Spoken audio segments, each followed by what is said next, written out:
For 2,135 days, he was the most important man in professional wrestling. Not the flashiest, not the loudest, not the one with the biggest muscles or the wildest interviews, but the man whose shoulders carried an entire company on his back, night after night, in arena after arena, for nearly 6 straight years. He was the world champion, the standard, the all-American boy that the wrestling business pointed to and said, "This is what a hero looks like." And then, a little over a decade later, that same clean-cut, soft-spoken family man stood in the middle of a ring, screaming hysterically into the rafters, his eyes wild, his fingers locked around an opponent's face in a hold so brutal that grown men in the audience looked away. The hero had become something else entirely. A raving, ranting maniac in a bow tie who demanded to be addressed as Mr., who refused to let go of his victims long after they had surrendered, who genuinely seemed to believe he was the conscience of a society that had lost its way. How does one man become both of those things? How do you go from the most trusted face in the business to the most feared lunatic on the roster? And how does the same career somehow contain a 61-minute Royal Rumble performance, an 8-second humiliation, a run for the United States Congress, and a submission hold that he would still be slapping on people in his 60s? This is the story of Bob Backlund, a man who never quite fit into any era and who somehow defined 2 of them. But to understand all of that, you have to go back to the beginning, to a small town in Minnesota and a kid who was tougher than he ever let on. Robert Louis Backlund was born on August 14, 1949, in Princeton, Minnesota, a small farming town, the kind of place where work was hard and complaining about it was harder. From an early age, Backlund gravitated toward wrestling, not the theatrical kind with costumes and storylines, but the real thing. The grind of the amateur mat, where there was nowhere to hide and no one to blame but yourself. At Princeton High School, he developed into a serious competitor, eventually reaching the state finals. For a lot of kids, that would have been the peak, the story you tell at reunions for the rest of your life. For Backlund, it was barely the starting line. He went on to Waldorf Junior College in Forest City, Iowa, and immediately proved he was something special. As a freshman, he earned All-American honors in 2 sports, football and wrestling, placing 3rd in the nation at 191 pounds. The following year, he narrowed his focus entirely to wrestling and earned All-American status again, this time finishing as the national runner-up. He was building a reputation as a wrestler with an almost frightening work ethic. The kind of athlete who would drill the same move 10,000 times until it became as natural as breathing. From there, he moved on to North Dakota State University, home of the Bison, and in 1971, he reached the summit of the amateur world that was available to him. He won the NCAA Division II National Championship at 190 pounds. A national champion, the best in the country at his weight. The next year, he made a bold decision, moving all the way up to the heavyweight division, where he was giving up enormous size to bigger men, and he still managed to place 5th at the national tournament. He graduated with a degree in physical education, a respectable path laid out in front of him. He could have become a teacher, a coach, a stable and unremarkable life in the upper Midwest. And that's probably what would have happened, if not for a chance encounter that changed everything. In the spring of 1972, at a YMCA in Fargo, North Dakota, Backlund crossed paths with a man who was already a rising name in professional wrestling. A flamboyant, muscle-bound, charismatic giant known as Superstar Billy Graham. Graham took one look at this powerfully built amateur champion and planted a seed. He suggested that Backlund had what it took to make real money in the professional wrestling business. It was an idea that probably sounded absurd at first. Backlund was a legitimate athlete, a technician, a quiet kid from a farming town. The pro game was loud and gaudy and, to a lot of amateur purists, more than a little disreputable. But the seed took root. And here is one of the great ironies of Bob Backlund's life. The man who first told him he could be a star, superstar Billy Graham, would one day be the man he beat to become world champion. Backlund found his way to the legendary trainer Eddie Sharkey in Minneapolis, who taught a generation of wrestlers the brutal fundamentals of the business. Backlund made his professional debut in 1973 in the American Wrestling Association, and his clean-cut look and technical mastery made him a natural good guy. Fans liked him immediately, but liking a wrestler and paying to see him are two different things, and the only way to learn this business was to do it the hard way. So Backlund hit the road, and the road was punishing. He bought himself a 1968 green Chevrolet Impala for $200 and pointed it south, toward the territory run by the blind promoter Leroy McGuirk, covering Oklahoma, Arkansas, and Louisiana. He landed in Baton Rouge and threw himself into the unglamorous grind of a young wrestler trying to make a name. He slept in that car. He ate tuna straight out of the can to save money. Some nights he would wrestle as many as 9 fans from the crowd in a single evening.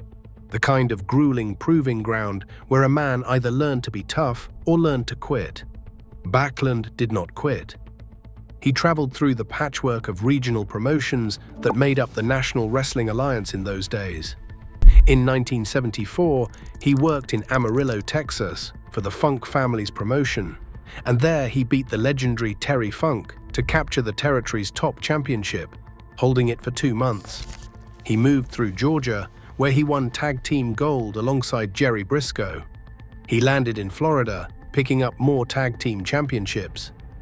And crucially, while working in Florida, he also wrestled in St. Louis for the respected promoter Sam Mushnick, in front of one of the most knowledgeable wrestling audiences in the country. It was in St. Louis on April 23, 1976, that Backlund did something that turned heads all over the industry. He defeated Harley Race, one of the toughest and most respected men in the entire sport, to win the NWA Missouri Heavyweight Championship. This was not a fluke. This was a young man announcing that he belonged in the conversation with the very best. The wrestling world was beginning to take notice, and one promoter in particular was paying very close attention. In late 1976, Backlund joined the Worldwide Wrestling Federation, the promotion run by the elder Vincent J. McMahon out of New York City. This was the big leagues of the Northeast, the home of Madison Square Garden, the most famous arena in the world.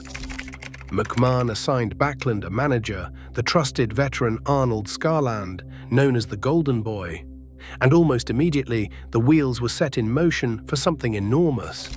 The reigning champion was none other than superstar Billy Graham, the very man who had told Backlund to give the business a try 4 years earlier. Graham was a sensation, a heel champion drawing huge crowds who wanted to see him get beaten. The company needed a fresh, heroic face to take the title from him. And Backlund was the chosen one. But they didn't just hand it to him. Less than 4 months into his run, Backlund got his first shot at Graham and lost by countout. Through 1977, he kept chasing. There was a double countout. There was a win by countout, which under the rules didn't transfer the title. The crowd was being pulled along, match after match, watching this earnest young challenger come so close and fall short again and again until they were absolutely desperate to see him finally get the job done. It happened on February 20th, 1978, at Madison Square Garden. After all the near misses, Backlund finally scored a clean pinfall over Billy Graham to win the World Heavyweight Championship. There was a now famous detail to it, the kind of thing that kept fans arguing for weeks. Graham's foot was on the bottom rope during the pin, which by the rules should have stopped the count. But the referee didn't see it. The 3 count came down, and Bob Backlund was the new world champion. That match would be remembered as one of the greatest of the year, the launching point for one of the longest title reigns in the history of the business. And now the real work began. Being the world champion in that era was not a glamorous occasional job. It was a brutal, nightly responsibility. The champion was expected to wrestle long, grueling matches against a parade of challengers, traveling constantly, defending the belt in town after town. Backlund threw himself into it with the same obsessive work ethic that had made him a national champion as an amateur. The list of men he defended against reads like a hall of fame: Spiros Arion, the cunning Mr. Fuji, the Russian monster Ivan Koloff, the deranged George the Animal Steel, the powerful Ken Patera, with whom he feuded on and off for years. He traveled to Japan to defend against the legendary Antonio Inoki. He wrestled the wild Greg Valentine, the high-flying Jimmy Snuka, the cocky Don Muraco, the imposing Big John Studd, Sergeant Slaughter, and so many more. What made Backlund's reign especially remarkable was how often he was put in matches against the champions of rival promotions.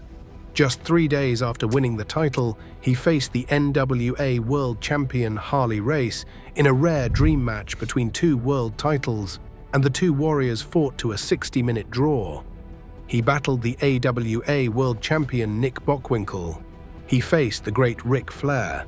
He even went 63 grueling minutes with the technical master Billy Robinson in Montreal before the curfew forced a draw.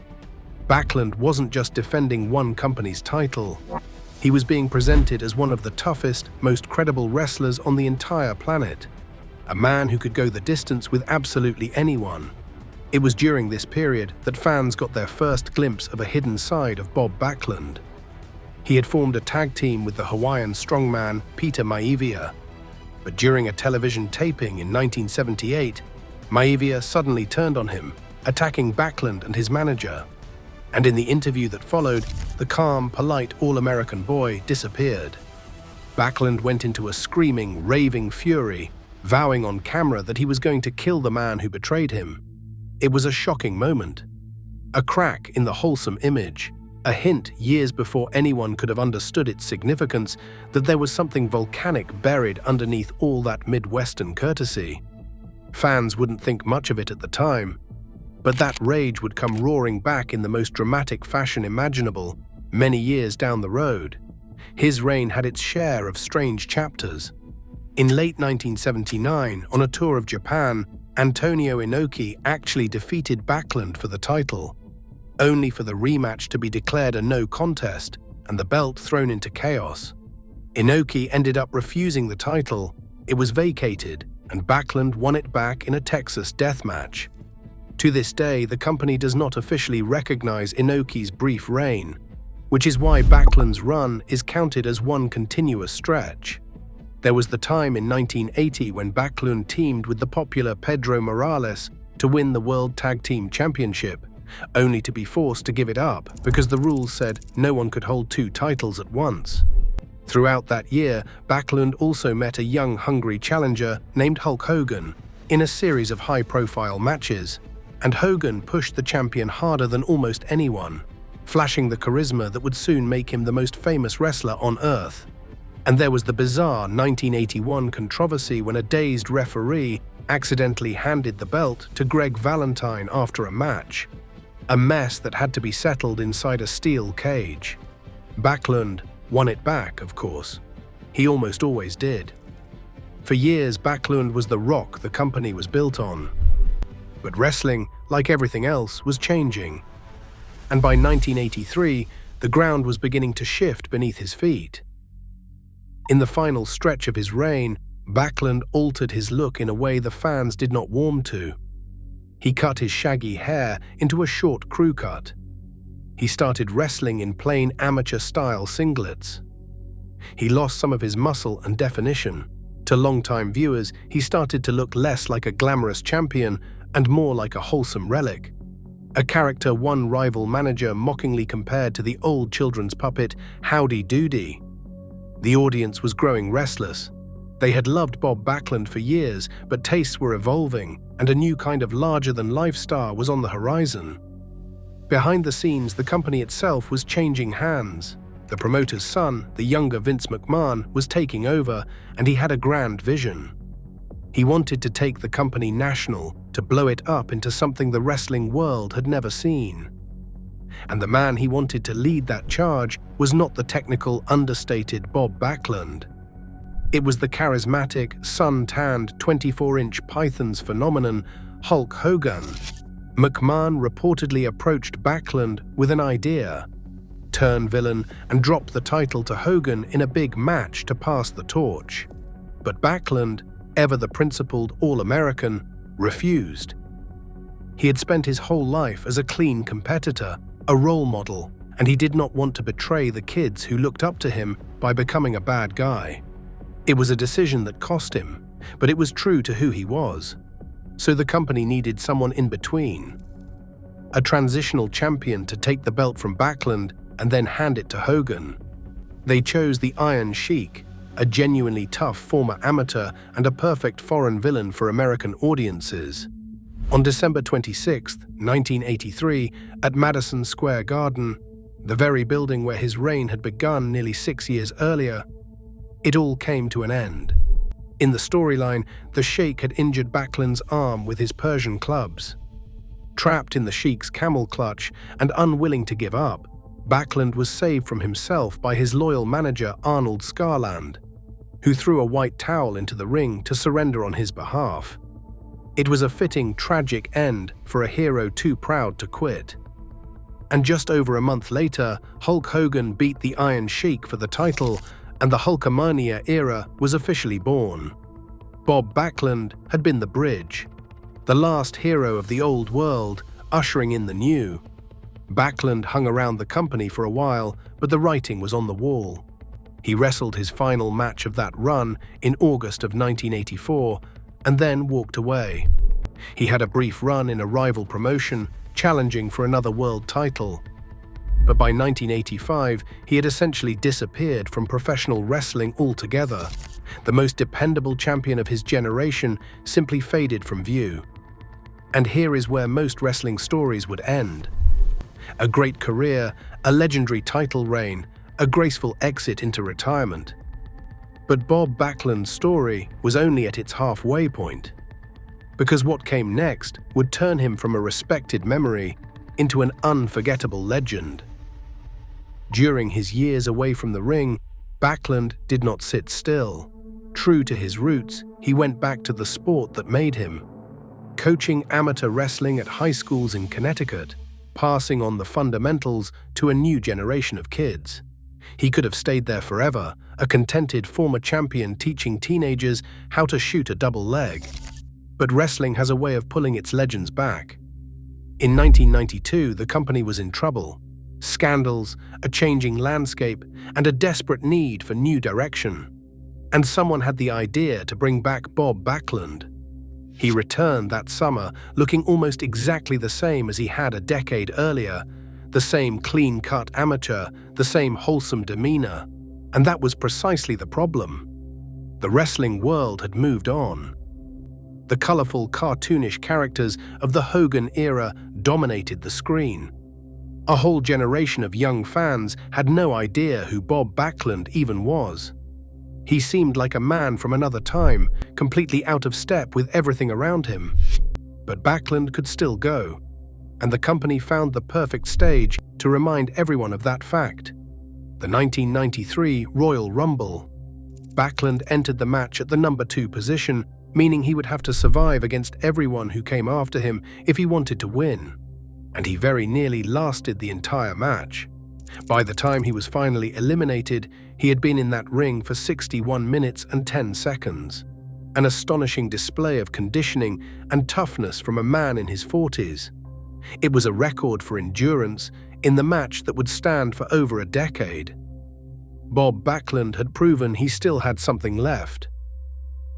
But proving you can wrestle and connecting with a modern audience are two different things. Over the next year and a half, Backlund drifted. He had good matches, including a memorable 32-minute battle with a young rising star named Bret Hart. But he slid down the card, losing to newcomers, appearing in the opening matches, seemingly destined to fade out as a respected veteran who couldn't find his place. He was running out of road.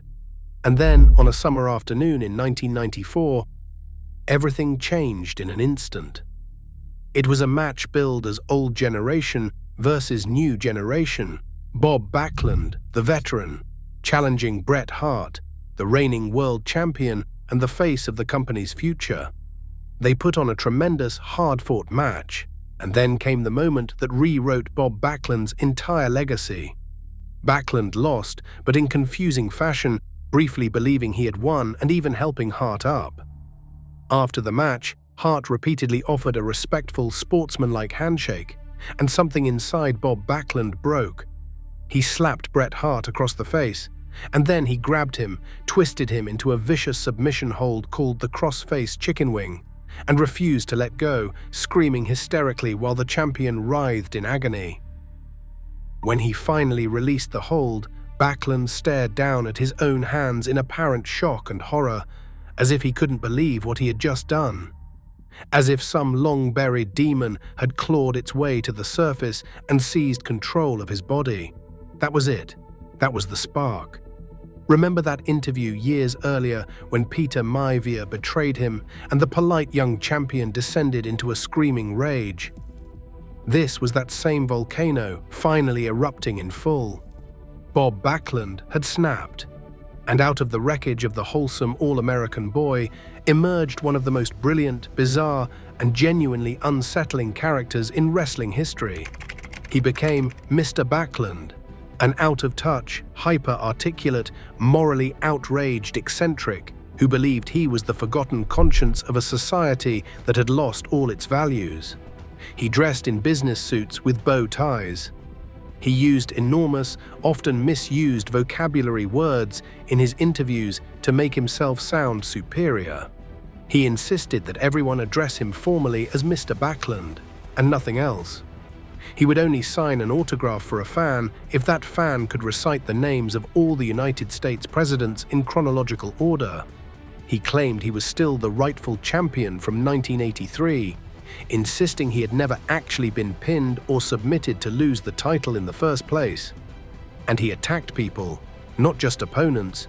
He locked the cross-face chicken wing on announcers, on lower card wrestlers, on a magazine writer, and in the most personal moment of all, on his own former manager Arnold Skarland, the loyal man who had thrown in the towel to save him 11 years earlier.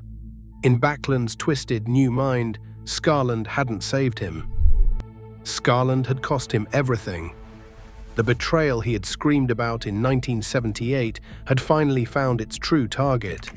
The character was a masterpiece of psychology, and it set the stage for the unlikeliest championship moment of Bob Backlund's entire life. On November 23, 1994, at the Survivor Series in San Antonio, Texas, Backlund got his shot at Bret Hart's World Championship in a special match with bizarre rules. The only way to win was for one wrestler's cornerman to throw a towel into the ring in surrender, an unmistakable echo of how Backlund himself had lost the title all those years ago. Backlund even carried a white towel he claimed was the very same one thrown in back in 1983.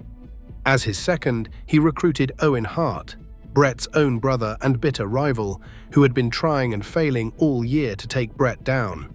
The match was a war, and late in it, the trap was sprung. Owen interfered. Bret's cornerman was knocked unconscious outside the ring, and Backlund locked the crossface chicken wing onto the champion. Bret Hart fought it for an unbelievable 8.5 minutes, refusing to surrender, his pride and toughness on full display. But with his own cornerman down and unable to help him, the decision fell to his family at ringside. Owen, faking concern for his brother's safety, begged their parents to throw in the towel. Their father refused, suspicious of Owen's motives. But their mother, unable to watch her son suffer any longer, grabbed the towel and threw it into the ring. And just like that, after more than a decade, Bob Backlund was once again the world champion.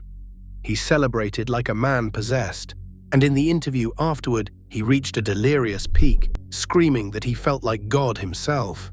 It was a stunning, emotional, perfectly executed moment. The kind of thing that should have launched a triumphant new chapter. It lasted 3 days. 3 days after capturing the title, Backlund found himself in the main event at Madison Square Garden, defending against a massive rising star named Diesel. The company had decided that Diesel was the future, and they wanted to make him a star in the most explosive way possible. Diesel kicked Backlund in the stomach, hoisted him up for his finishing powerbomb, slammed him down, and pinned him. The entire match lasted 8 seconds.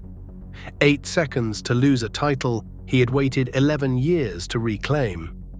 For weeks afterward, fans tormented Backlund with mocking chants of 8 seconds. But here is the thing that tells you everything about Bob Backlund, the professional. Years later, Diesel, whose real name is Kevin Nash, recalled how Backlund had sold that loss. After being pinned, Backlund crawled all the way up the aisle on his belly, back to the dressing room, selling the devastation of that powerbomb as if his career had just ended. Nash said no one could have possibly made him look stronger. Even in an 8-second loss, designed entirely to make another man look unstoppable, Bob Backlund found a way to be the consummate pro. The Mr. Backlund character continued for a while longer, producing some genuinely strange and wonderful television. There was the I Quit match against Bret Hart at the company's biggest show of the year, with the wild Roddy Piper as special referee, which Backlund lost when he screamed something unintelligible that Piper chose to interpret as a surrender. There was an extended angle where Backlund announced he was running for President of the United States, delivering rambling speeches and at one point vowing to outlaw rock and roll music entirely. Eventually, he transitioned into a manager, guiding a new wrestler called the Sultan alongside, of all people, his old rival, the Iron Sheik. By 1997, his run with the company had wound down again. But he wasn't quite done making headlines. That fictional presidential campaign gave Bob Backlund a real idea. In 2000, Bob Backlund did something almost no professional wrestler had ever seriously done. He ran for actual political office. He campaigned in Connecticut's 1st Congressional District, running as a Republican for a seat in the United States House of Representatives, challenging an incumbent Democrat. His platform centered on smaller government, returning tax money to local communities, and promoting family values. The company even let him sell campaign T-shirts at live events, and by his own account, he moved around 8,000 of them. It was an extraordinary blurring of the line between his outrageous wrestling persona and his sincere personal beliefs. In the end, he lost the election.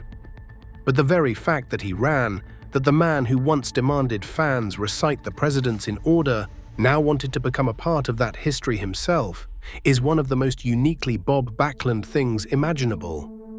He kept his hand in wrestling over the following years in various roles.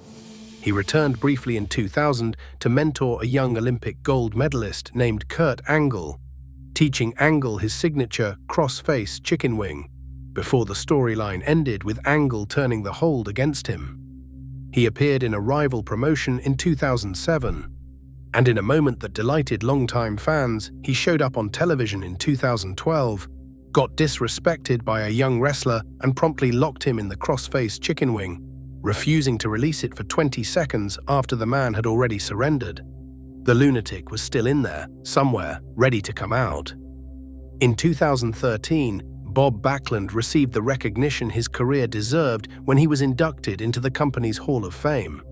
A few years after that, he resurfaced one more time in a memorable role as a life coach to a struggling wrestler, vowing in his typically grandiose fashion to make the man great again.